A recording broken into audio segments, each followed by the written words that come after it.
So welcome to Sacred Mountain Sangha Sunday sitting, practice, Dharma reflection.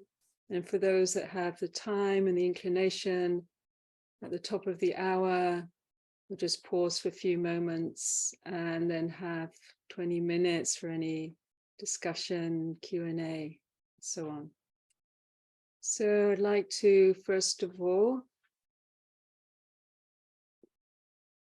just put in the chat here the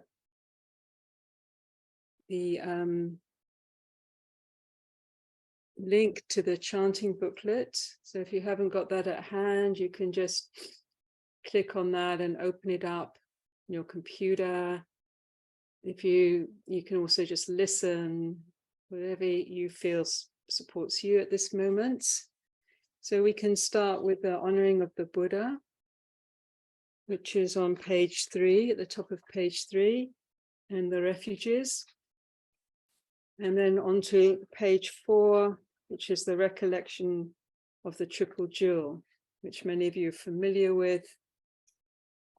So beginning with this ancient mantra, Namo Tassa Bhagavato Arahato Samma Sambuddhassa. The melody is Sri Lankan style. And as we invoke, all of these are refuge and honoring the Buddha and refuge chants. As we invoke through these chants the presence of the refuge, aligning rather than with the anxiety and what to do and mulling over what's happened, just aligning with this immediate internal refuge of pure knowing awareness, embodied presence, just showing up simply in our original nature, present, aware, receptive, this heart of awareness, presence, aligning with the Buddha, Buddhic knowing, to be present to the Dharma, all that is arising and emerging within our field of awareness, to be known, to be touched by awareness that is also in the process of passing. Some things take a bit longer, some things are very momentarily arising, like subtle sensation, perceptions, and then the rhythms and processes of the body are more slow, so tuning into the body,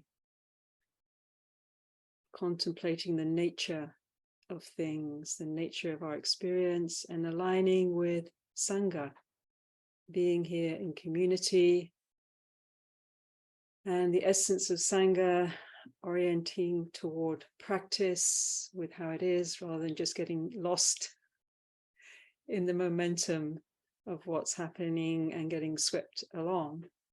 So to apply moments of mindful inquiry, reflective awareness, receptive presence. So starting at the top of page 3, Namo Tassa, then underneath that, the 3 refuges, and then page 4.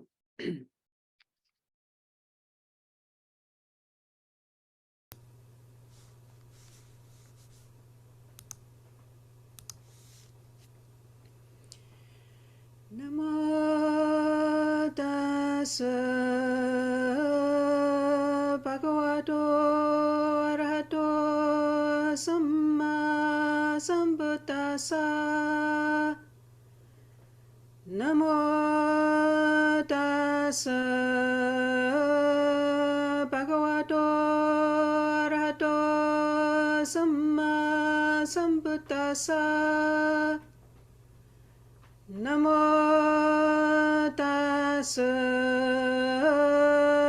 Bhagavato Arahato Samma Sambuddhassa.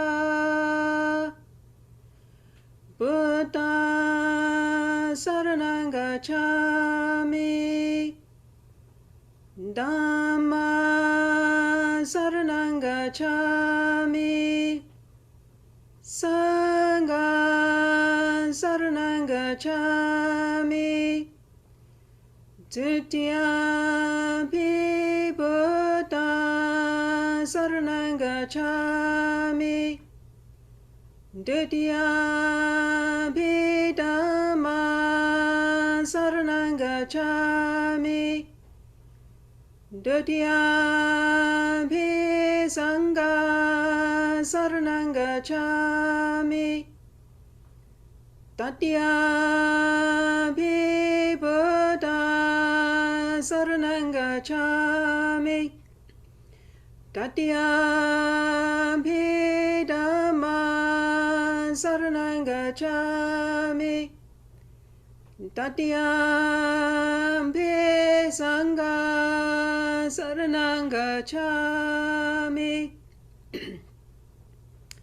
Actually, as it's the February full moon, which is a Sala Puja in the Theravada calendar, a Sala Puja is the remembering of the initial teaching of the Buddha, offering the primary discipline or guidelines, which became the Padimokkha, and the precept vehicle, which is fundamentally and essentially to uplift the wholesome, to overcome the unwholesome, and to purify the heart. This is the teachings of all the Buddhas. There was a little bit more to that in what's called the Awada Padimokkha. So celebrating that, let's just go through the precepts. I'll chant them in Pali. If you know, join in, and then we can say them together in English. They're still on this page 3 for those that would like to avow the precept form. If it's not something that you feel aligned with right now, you can just make the intention to, exactly as the Buddha's dispensation was, to uplift the wholesome, the good wherever is possible, to overcome the obstructive, the unwholesome, and to purify the heart. This is a good intention for us to align with on this day. Panadipata Veramani Sikapadang Samadhyami. I undertake the training to refrain from intentionally taking life. Adinadana Veramani Sikapadang Samadhyami. I undertake the training to refrain from taking that which is not given. Kamezumejajara Veramani Sikapadang Samadhyami. I undertake the training to refrain from misuse of sexuality and the senses. Musawada Veramani Sikapadang Samadhyami. I undertake the training to refrain from speech that is false, divisive, harsh, and meaningless. Sara Merayama Japamadatana Veramani Sikapadang Samadhyami. I undertake the training to refrain from intoxication which leads to carelessness. Om Shanti. Om Shanti. Om Shanti. May there be peace above, below, in all realms, and in all beings. And then the next page, the most ancient recollection of the Triple Jewel. Page 4.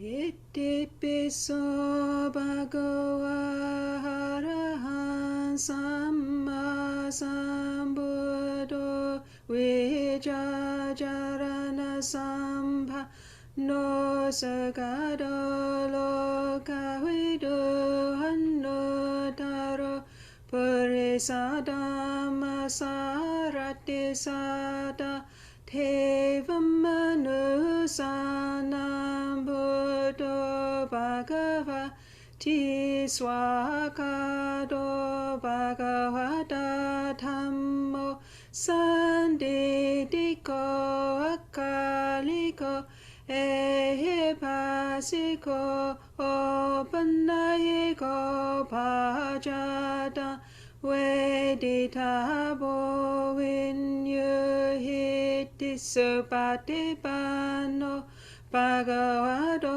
Sawaka Sangho Ujupatipano Bhagavado Sawaka Sangho Nyaya Patipano Bhagavado Sawaka Sangho Samichi Patipano Bhagavado Sawaka Sangho Yadidan Jatare Purisa Yukaniya Tapurisa Bukala Hesa Bhagavado Sawaka Sangho Ahanayo Pahanayo Dakineyo Anjali Karaniyo Anuttaram Punya Kedaloka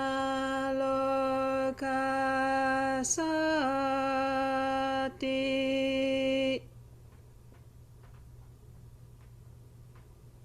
And then taking us into the meditation back onto the previous page with the mantras, the Kuan Yin mantra, the second one down. Namo Guan Shu Yin Pusa, just leaving out the Da Bei. That's a different melody.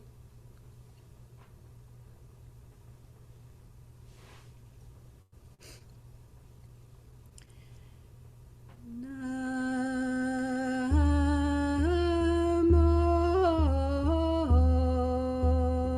Sorry, that's that's the one with the Da Bei, which is a bit more complicated. See if I can get back to it. Namo Guan Shu Yin Pusa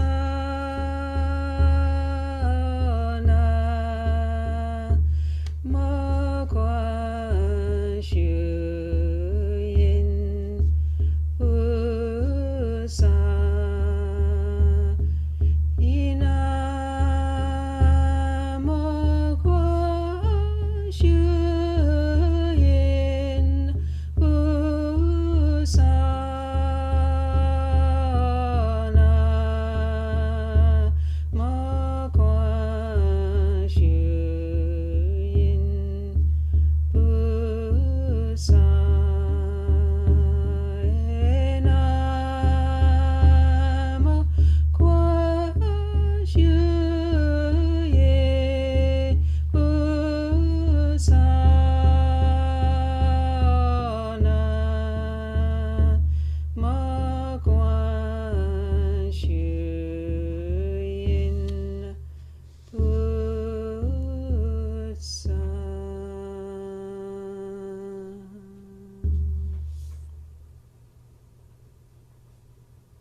So finding our body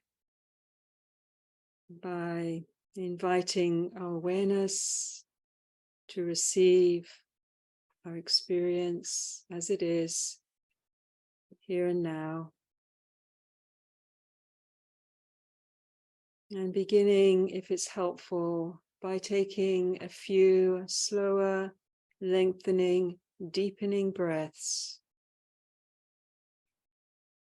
Feeling the inhalation and inhalation deepening and suffusing the subtle breath energy through the body, the face, neck and shoulders and torso, down to the pelvic area, arms, hands, legs, soles of the feet. And on an out breath, on an exhalation, you can also releasing, softening, giving back what's not ours to hold right now.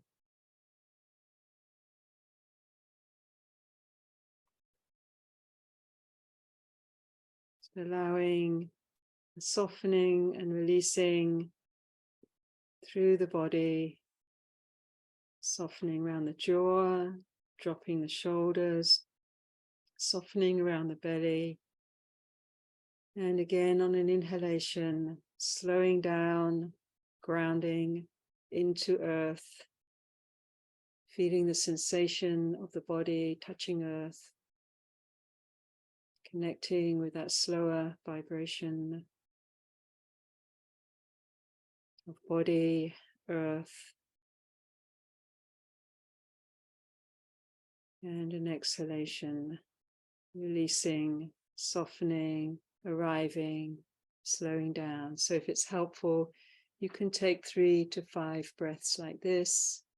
As Ajahn Lee, a contemporary of Ajahn Chah, taught, moderating the breath to help support samadhi, gathering, focus, embodied presence.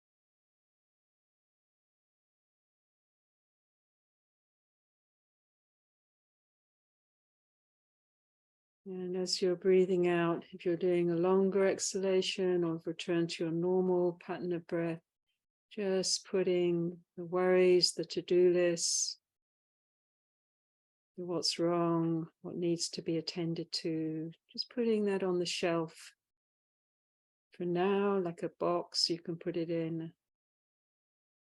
And just gently, not now, you can return to it when you're more resourced. And a simplicity, it's an ultimate simplicity of returning here to your natural state of being, just showing up, being present, breath, sensation, which is also part of the breath body, feeling tones, sounds, the sense of just being in the space that you're in, time of day, the light, the impingement, subtle or otherwise, of the sensory experience, what's around you, and just steadying in your core presence.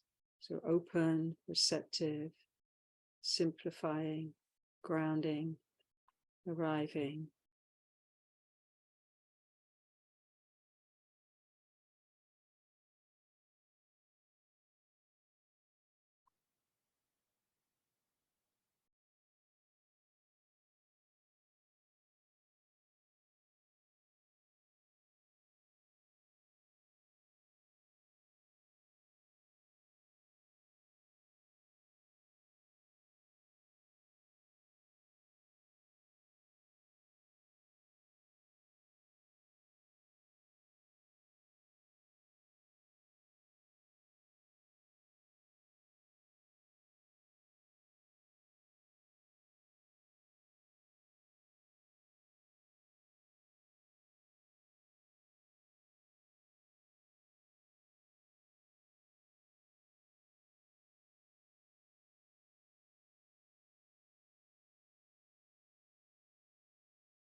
with the thoughts, memories, perceptions, stories that arise.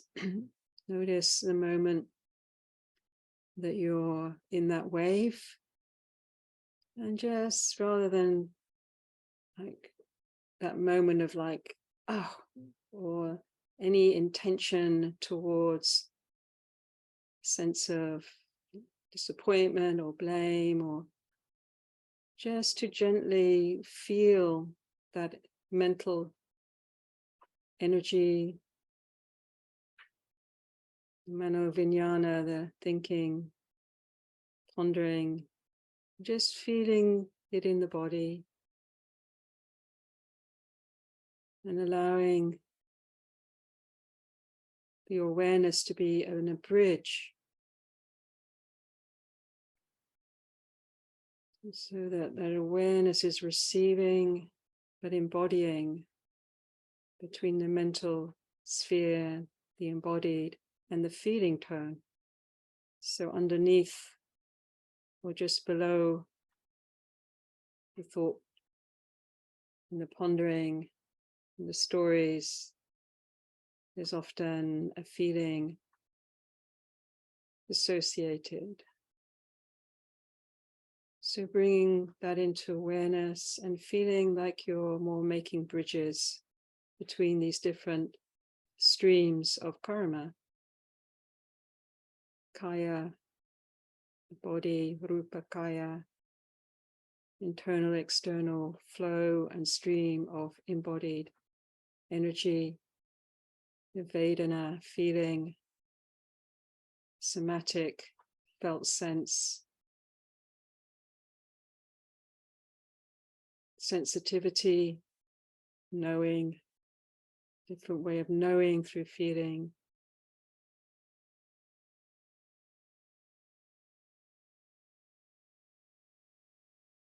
And the mano-vijnana, the mental sphere, the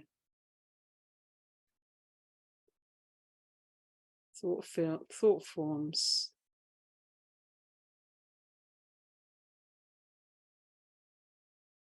Through this more gathering, focusing in how it is now, using the breath and awareness, breathing through your whole being, creating bridge, connection, embodying, receiving with curious receptivity, and feeling the ground as support, and the ground of your being as aware, present knowing. It's your root.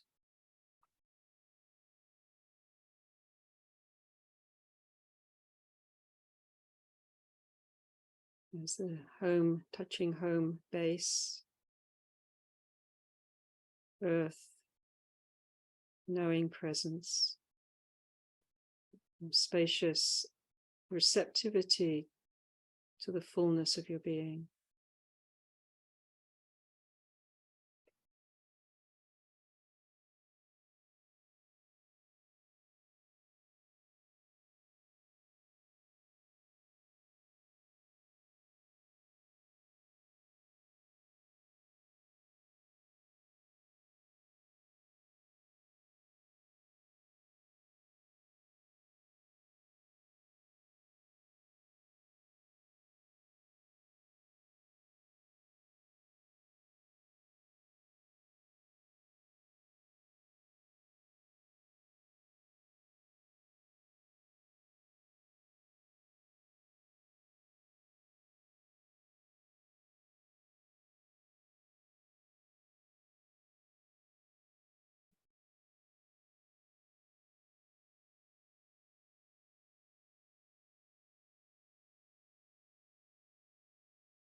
Rather than pushing in any direction with a sense of will,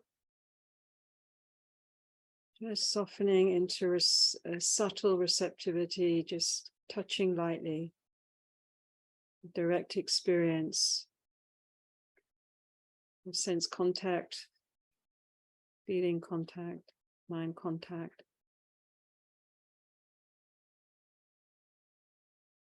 Sounds,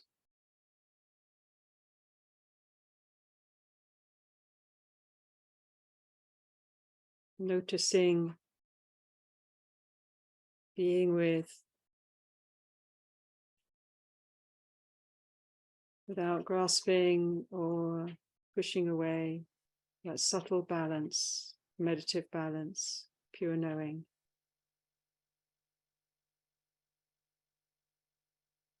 Not having to create, not having to defend, not having to judge or push away.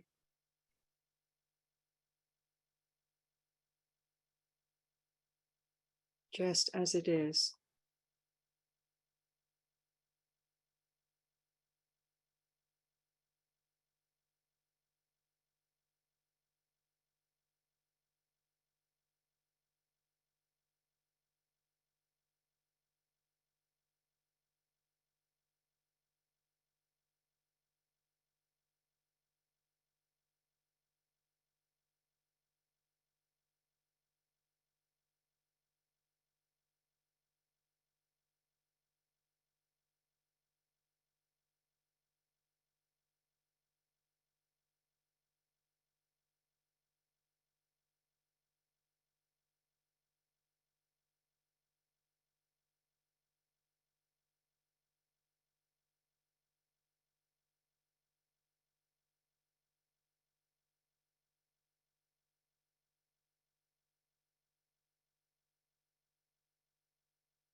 And as we receive and are with what's present for us, what's in the space that we're in, just with this heart, the Kuan Yin, the one that contemplates at ease. This is this heart, contemplates at ease, but touches with compassion, with kindness,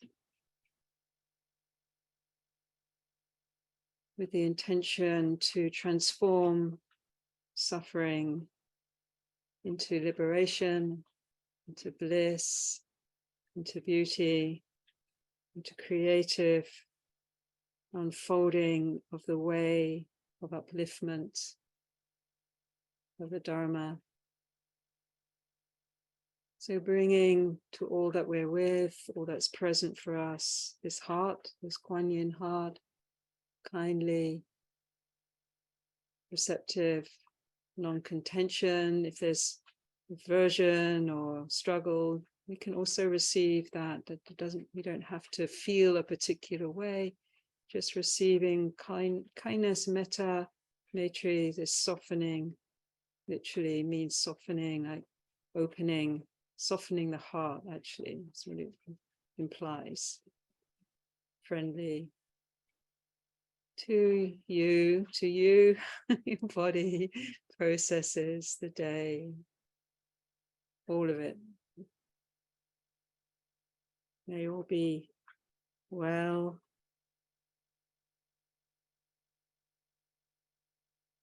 May all beings be protected and free from harm.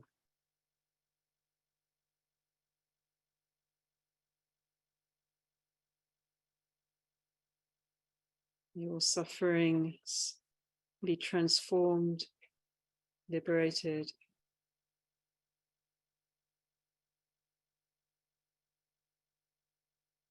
And may all know peace, love, joy, and happiness.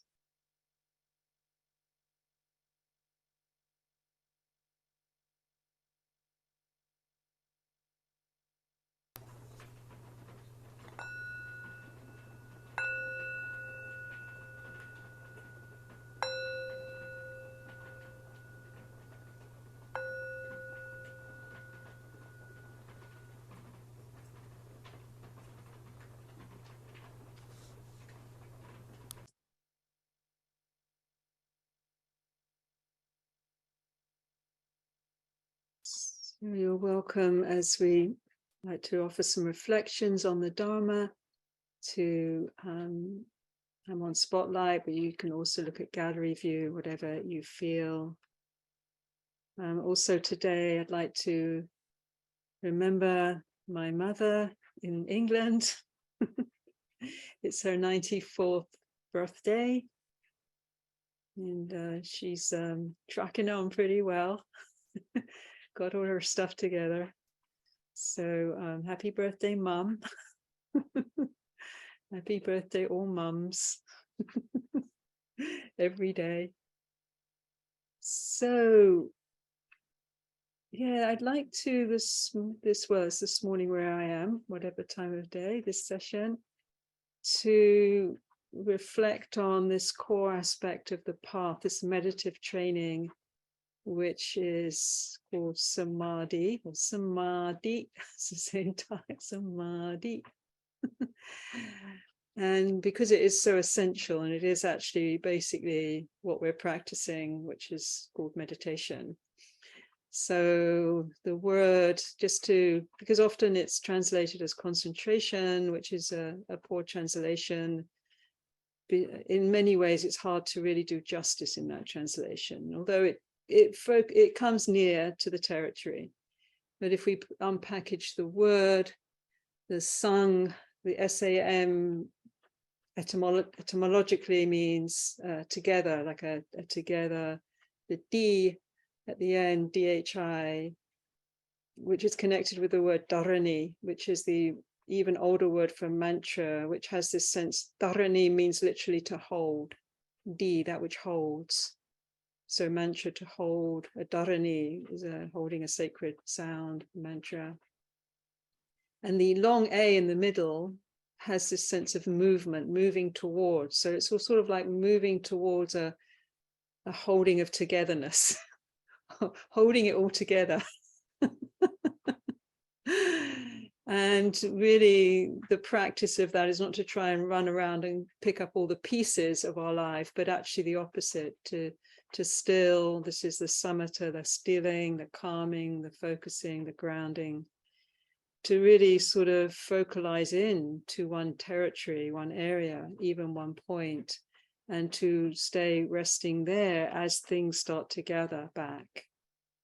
Our natural state of being, our awareness, our presence, and the mind in samadhi is able to really see clearly the nature of things, and in particular is able to begin to subdue the proliferations of the mind, the creations of the mind, which land up running our lives, running us, the patternings that run the self, which we don't, when they're not illuminated, then of course we're just in habitual asleep mode. We're not in an awakening process.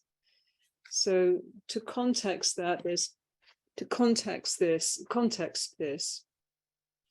there's a teaching, because this is in a way one of the heart of the meditative training, is the subduing or the illumination or the transformation or the movement towards around the thinking process, the papancha, which means the proliferations of the mind, the creations of the mind, so that they're not just going every which way, but when they're informed or gathered into samadhi, then that nature of the mental activity, if you like, distills and becomes like every sense with samadhi.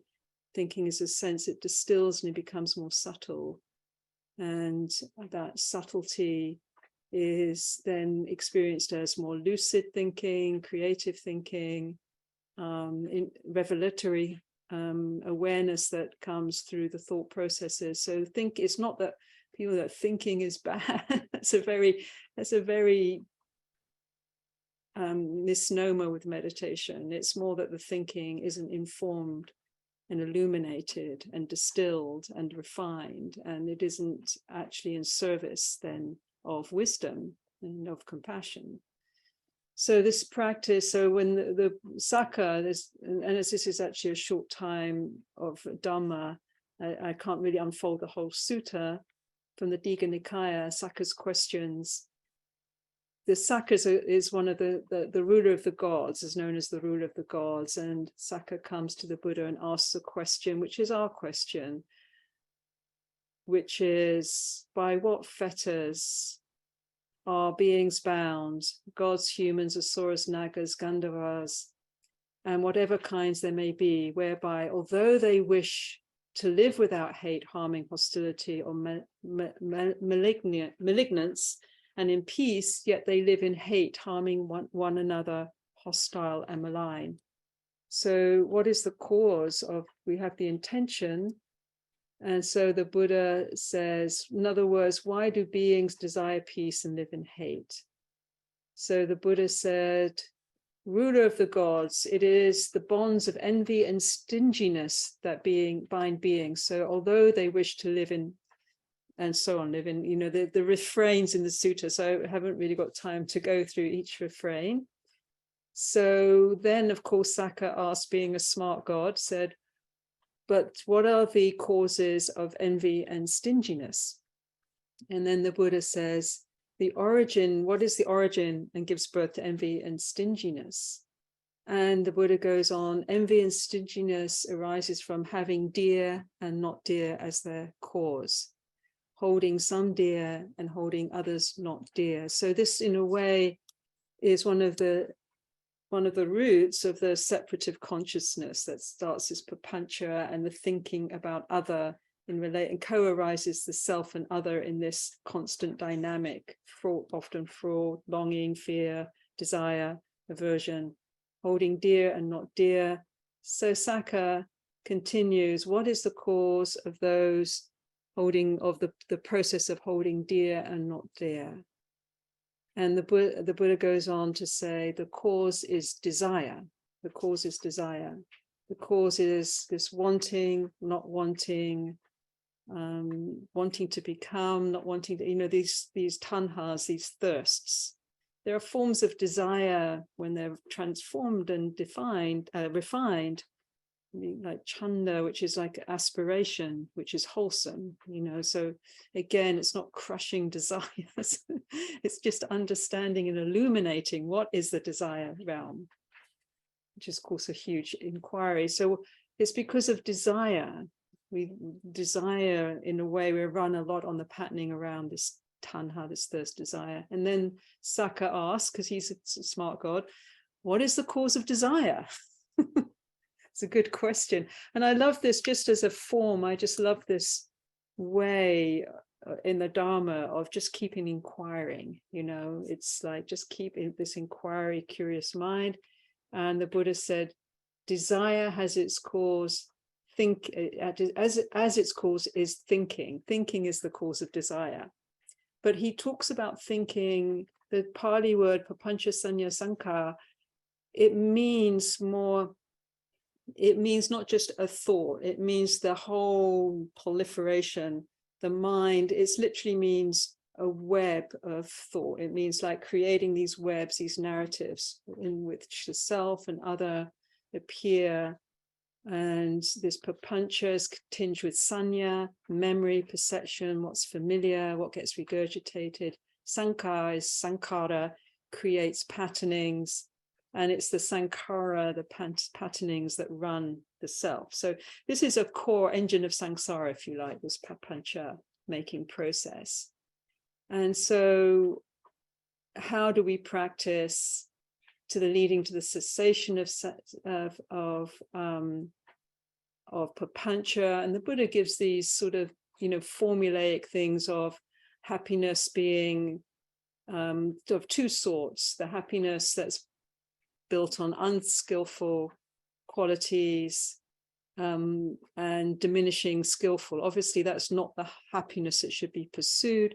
The happiness should be pursued with those built on skillful qualities, and the unskillful is diminished. So that's the sort of foundation of the path, as I read in the, or recited in the beginning of the Awada Padimokkha.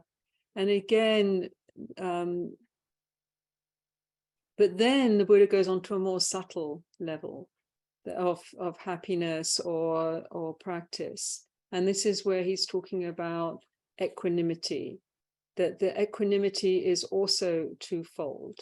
to develop equanimity, this more equal way of being able to be in relationship to the whole gamut of what arises in the field of consciousness. And he said, he declares that there is a happiness of equanimity, but a higher happiness of equanimity without thought.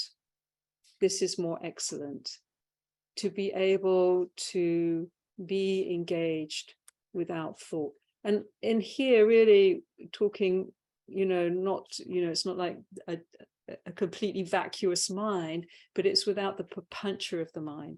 So thought then is sort of focused, distilled, in service of, and clear, but it's not the papancha thought.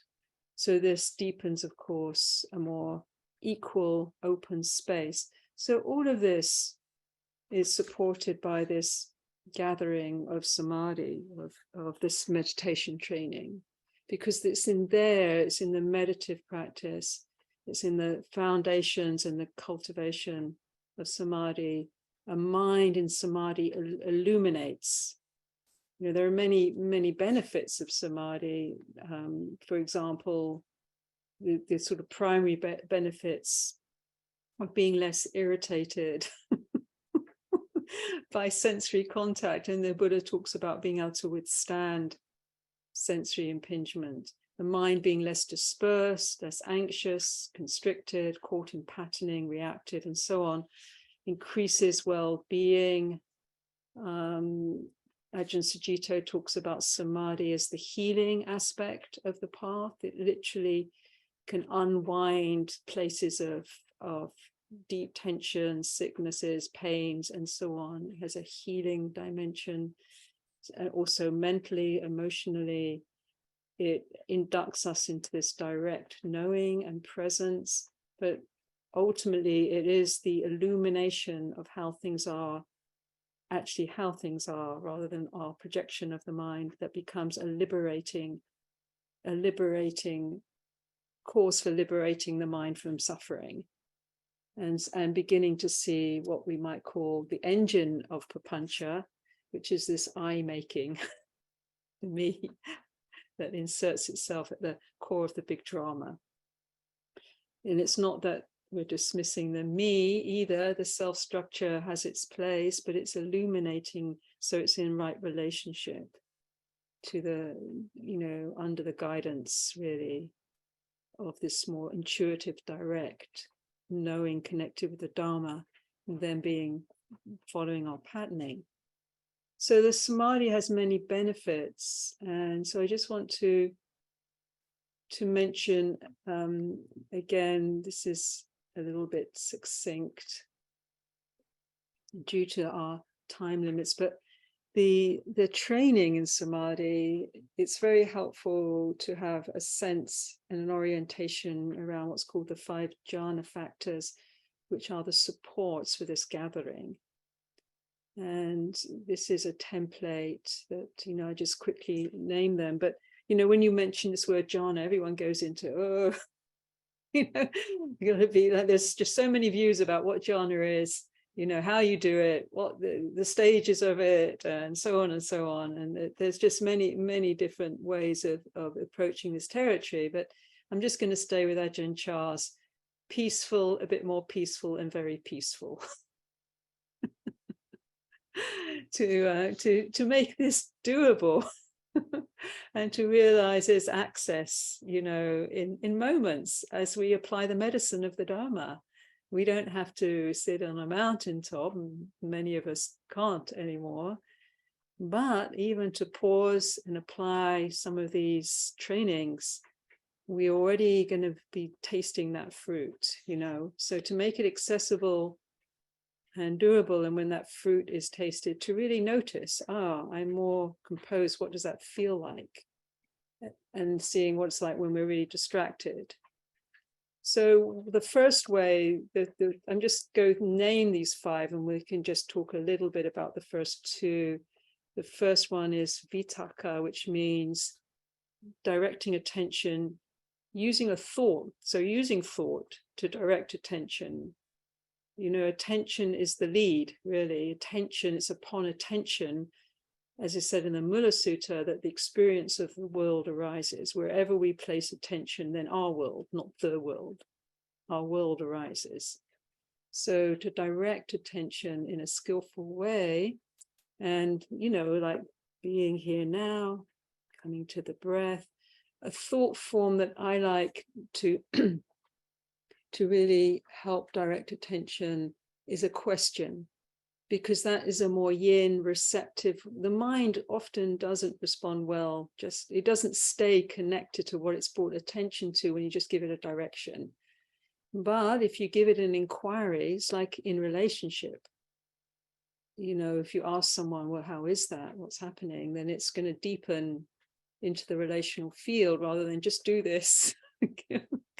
Or the same for yourself, so a question like, what's present now? What's happening now for me? And so this is an inquiry where we're not pushing anything out, but it's creating a focus of attention.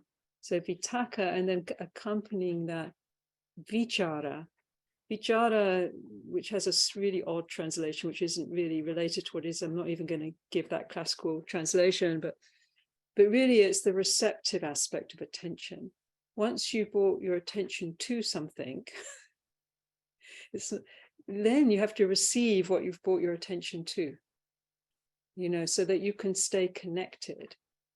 So, for example, I'm bringing my attention to my embodied experience of breath or sensation or sound or whatever your meditation object is. What is that actually like? Because if you're not really doing that, you just start thinking about, it's like being with the breath and you're just going breathing in, breathing out, which is what I do sometimes, rather than really feeling the breath. So you're going beneath, again, the cognitive to direct experience, feeling. Sometimes Thanissara calls this the savoring. It's like you've taken a bite and now you're chewing and you're savoring the taste. So you're getting really whatever you bring attention to, even unpleasant feeling. It doesn't always have to be pleasant. You're really opening beyond the judgment of that and even the labeling to direct experience of sensation, and you're savoring. And that in itself starts to bring about the other next two supporting third and fourth jhana factor, which is piti sukha, which is about ease, happiness, like a containment and a landing and contentment within your own process, rather than this agitated sort of scouring the sense world for some kind of place for the mind to land. So there's this already, even if you're with whatever you're with, the thing is bringing that attention, encouraging to stay there by little prompts from your thoughts. It's okay, it's all okay. I give, little Dharma talks to yourself. Stay with it, just breathe, deep breath, and that can be really helpful, steadying, calming, soothing, these kinds of words. And then just feeling what you're with, receiving. What is really a sensation? What really is the impact of a thought form in the body energetically? What is this feeling tone? What is the sound? So it's just pure awareness, this way, just listening. And as that starts to gain even a little bit of traction, then there's a little ease, a little calming down, a little sukha, this ease, more happiness. Piti is this, there's a certain kind of pleasure. The Buddha talked about the highest pleasure, higher than sense pleasure, that comes from this practice. A certain bliss, a certain feeling of upliftment, like a wave just lifting a boat that's been stuck in the sand. So getting used, even if it's subtle, to that feeling of pleasure in the body is really important, because so often we associate embodied experience with some level of pain. And then as that starts to mature, then the fifth jhana factor, ekaggata, it's again, these are organic unfoldings from those first two aspects of holding attention, directing to a place, an area, receiving, vitaka vichara. The fifth one, Ekagata, means there's a unification.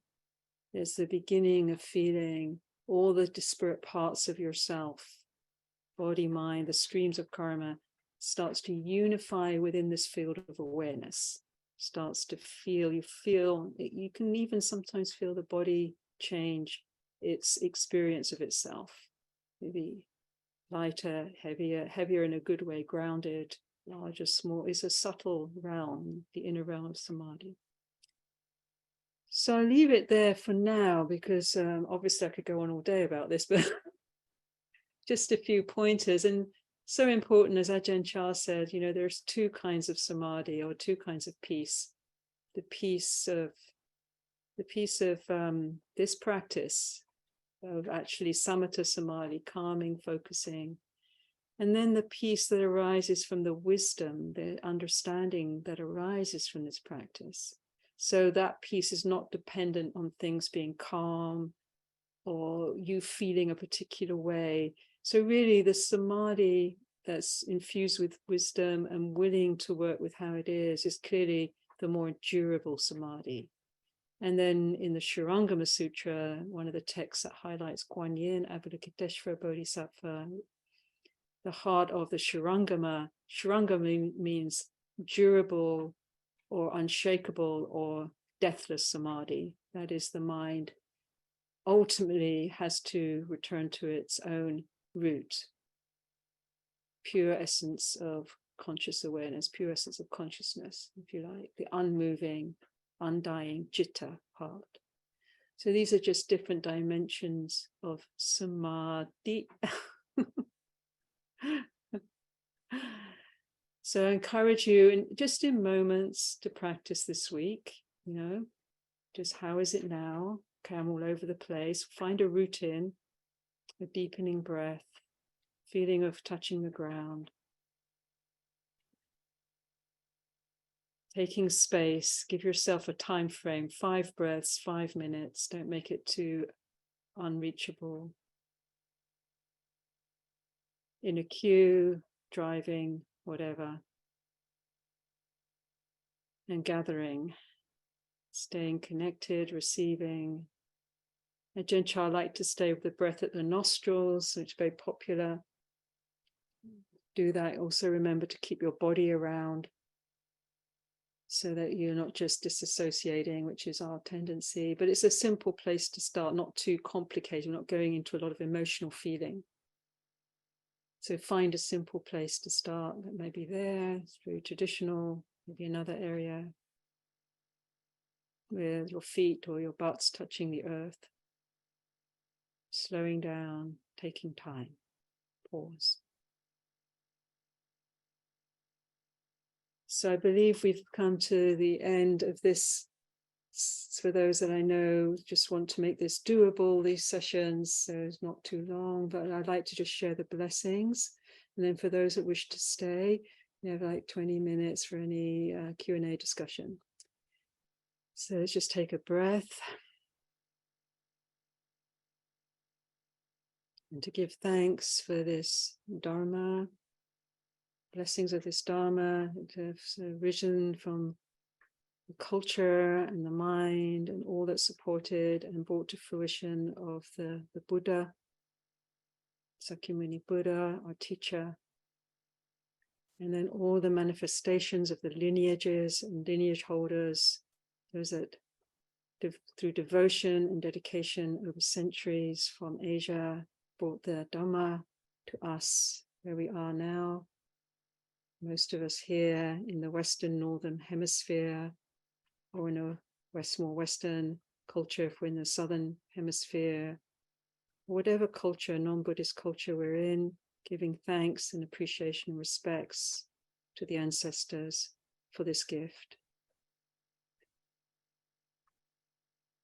And may we share the benefits of our practice this morning with all beings everywhere without distinction, that they may be free from harm, that their hearts be liberated from suffering, that they may overcome greed, hatred, and delusion, and that they may know peace. Om Mani Padme Hum. Om Mani Padme Hum. Om Mani Padme Hum. So thank you so much, everyone, for being here for this section. Very welcome to stay with me.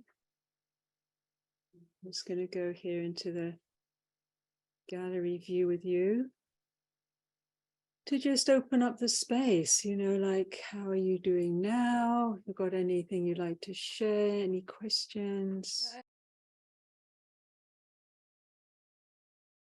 I think what I'm hearing is an idea you have of what it should be and the reality of what's happening. And to affirm what's happening is within the realm of the territory of the cultivation and the experience of samadhi. We all have samadhi, but often it's focused. We have a lot of samadhi for our work, for example, for what we want to do. Like, a cat will have a lot of samadhi at a mouse hole. It doesn't necessarily mean it's the samadhi is that conducive to liberation and to well-being, so it's redirecting this ability to focus, to be able to bring that inwardly, and not to have such a high bar or even associate it with having to be in a special container for it to be perfected, but to work with a level of samadhi that's possible for this inner illumination and cultivation of well-being, especially at this time. Like, for example, Ajahn Chah said, you just need enough samadhi to read a book for insight, so we don't have to have, we're not really aiming. I think that thing of aiming for very high or very deep or for very, the path of jhanas is, it is laid out, but in the Sutta, but it's also something the Buddha said, ultimately, just that for its own sake was not the path, leading to very subtle states of mind and so on. So he then taught the path of wise reflection, for example, of the four truths of suffering, the end of suffering. So you really, to calm, to steady, to have skill in that is very helpful. It doesn't have to be deep and refined and then nothing disturbs us. That's then going to be a problem in the modern world, because there's so many things disturbing us. But to be able to withstand what disturbs for the sake of, even in the midst of that, to cultivate this inner centeredness, if you like. And then from there to really, to get some agency in that, some feeling for that, some realizing we can do that quite simply, even while there's agitation, unpleasant feeling, we can still cultivate the supports for that. In a way, we're not doing the samadhi, we're just doing the supports, and then the samadhi is flowering. It's a natural state of being. So we're allowing taking out the things that undermine that by putting in the positive supports, but with these trainings. But to remember that to also in those moments, yes, refresh, retreat. I'm not talking about necessarily going on a meditation retreat, but just in our daily life to give ourselves time to retreat, but also to use the level of samadhi we have to reflect on anicca, dukkha, anatta, to reflect on the nature, so that it's, so then Ajahn Chah's encouragement, is there any dukkha? You can even bring things up into that space, then that are concerns, and then allow that space allow those concerns to be informed. What you're doing at that point is you're beginning to connect with a more intuitive intelligence of the Dharma that is, is your citta, is your heart, freed up from the proliferations of the mind and its usual reactivities.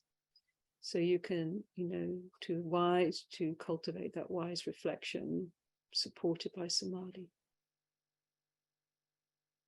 So sounds good. He sounds like you're completely on track. It's clearly really horrendously difficult, and I think you're not alone in these dilemmas, and particularly it's the divisions have been inflamed, and it is a real conundrum. I mean, just in terms, first of all, about the practice of learning to be more fluid so that we can enter very turbulent zones and zones that activate us, that, you know, the unshakable samadhi is the one where, for example, at the end of the Metta Sutta, being in touch with the world with the heart and mind unshaken, you know, so it's being that is the, in a way, the unshakable deliverance of heart is considered the fruit of all of what we're doing, like in the Heartwood Sutra. But, you know, that's a pretty, you know, that's a pretty mature place that we're working with in the practice. But we can lessen the suffering if we're expecting there to be a more peaceful, safe container for us when there's not. And then we're projecting that need and demand onto the circumstance, then we're actually generating a level of suffering. So it's like appraising, what are we in? What can I tolerate? Where do I need to place boundaries? And then how do I navigate that in that process? And of course, being with our family, and especially families that are so diametrically opposed to everything that we're about on every level, it's probably going to mean the more boundaries and to take small bites of, you know, of what you can handle, and, you know, to give yourself space. They're not going to come on board with you, you know. So then you know, it's up to us to actually figure out the levels of contact that are doable, and how to do those, and to get support, you know. If it's very toxic and very difficult, this is also can be where therapeutic processes can be very, very helpful, that you have someone to take the process to and package it more, and support for helping build those boundaries and skills to navigate. But yeah, I think we can, you know, many of us can relate. You know, one can go into a family home. I mean, I have the best intentions, you know, like in my more sublime meditative states, and you have this beautiful family, you know, within about 2 seconds I know the whole thing is a lost cause, you know. So this isn't going to happen. My projection onto where they could be in this is not, you know, it's not where they are, and so one has to adjust accordingly. And, you know, this is a place where we can hold metta as well for ourselves, for the whole dynamic. You know, it's the, you know, it's caught in this, they're caught in a sort of a spell, you know, a spell of delusion, and many are, you know. This is not just, this is global, actually. This is what's always been the case, but it's particularly intense. So, you know, we do a lot of the mantras, holding of mantras, breaking the spell of delusion and protecting. These are not, you know, the Buddha taught when you're in a dangerous place, do the protection chants. You know, the great compassion mantra, the paritas, the chant we did this morning is one of the core protection chants, or just holding the Buddha's name, holding the Kuan Yin's name, holding the name of whatever protectors, you know, just to bring them at the beginning and the end of the day, to clear the energy, to listen, if you have a way, if you don't know, you can listen to whatever chants resonate with you, and to take it in small if you can, you know, like, oh, well, you know, I need to know, I'm going to go for a walk, see you all later. You know, that kind of thing, you know, just to be strategic, have a strategy when we go in and out of these spaces, so that you can come out as intact as possible. But I really do wish you well, and I mean, has anyone got a family-free zone that it's like completely like working? And I mean, I doubt, like, any of us really. Yours sounds particularly challenging, but I think flavors of what you're dealing with is showing up across the board in many, many families these days. And certainly my family are, I'm not sure now. I think they've been a bit sort of, but, you know, they're like Brexiteers. I'm not a Brexiteer, so completely the opposite. So, you know, but I've tried to find the places where we do meet, you know, where, you know, and when this sort of the barrage comes on, I either excuse myself or have learned to, there's no real point in trying to get into that one, you know, and then you know, finding a points where we have commonality. however few they may be. You know, my family is actually quite a lot of places I can find, you know, bringing flowers, making gifts, you know, like just trying to, you know, this is the bodhisattva, where you're taking something and trying to detoxify, you know, from your ability. But we have to be, as Ajahn Chah said, don't pretend you've got a 10-wheeler truck when you've got a wheelbarrow. You know, we have to know, you know, actually I'm working with a wheelbarrow, so I just actually, it's not a good time to even visit. Or maybe I can't visit, you know, I'll chat on the phone, I'll send a, you know, for a while, you know, whatever. And for some parents, that is a very firm boundary, actually, because there's some ways that the abuse and the toxicity is so damaging, it's just not possible. So then that's when it's really helpful to have a place to take it, you know, therapeutic help. But, you know, in the Bodhi, it doesn't mean to say we can't still in the heart send metta, transfer blessings. This is really important, that we do whatever the storyline about the parents and the ancestors, that we do this. This is something we should and can do, and it's powerful. Over time, it will affect the field. It does contribute to the field. So thank you for, that's a powerful thing that you've brought. Thank you, both of you, Beth and Julian. So come time to try and keep to the time so that this becomes a manageable session for everyone. So let's just take a few breaths again. And again, from this conversation together, it's remembering it was my mum's birthday. And to remember, whether with us or gone beyond, some of us maybe not knowing birth parents, but whoever's been parenting, and even if we don't know, whatever relationship to parenting, let's just take a moment to share blessings with our own and with each other's and with all parents, all children, all in this dynamic together.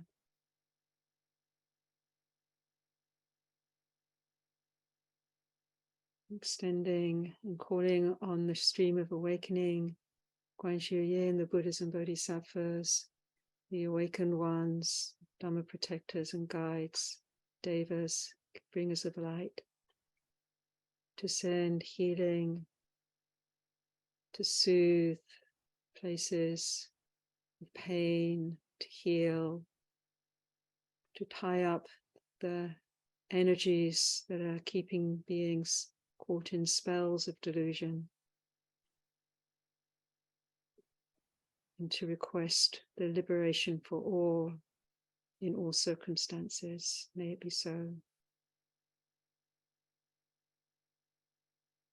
Namo Guanxu Yin Pusa, Namo Guanxu Yin Pusa, Om Mani Padme Hum.